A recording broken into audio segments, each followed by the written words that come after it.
Voilà, tout le monde est là.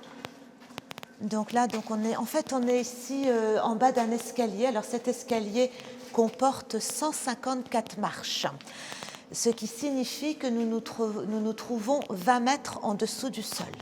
Au pied de cet escalier, des touristes venus découvrir l'abri Sadi Carnot.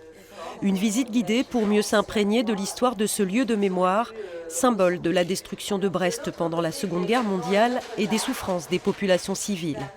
C'est une visite qui est lourde, parce que lourde en émotions, donc qui traite de la Seconde Guerre mondiale. Donc c'est vrai qu'ils sont très à l'écoute, et c'est vrai que je pense que par respect, on se tait.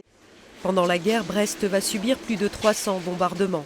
Achevé en 1943, l'abri Sadi Carnot servira de refuge aux habitants jusqu'à cette nuit de septembre 1944 où une explosion embrase le souterrain, tuant 373 personnes. On avait fait une grille qui s'ouvrait vers l'intérieur. Or là, elle s'est refermée et puis c'était le piège. Les gens étaient pris au piège. Tous ces gens, pendant tant de jours enfermés, puis le drame final avec l'explosion.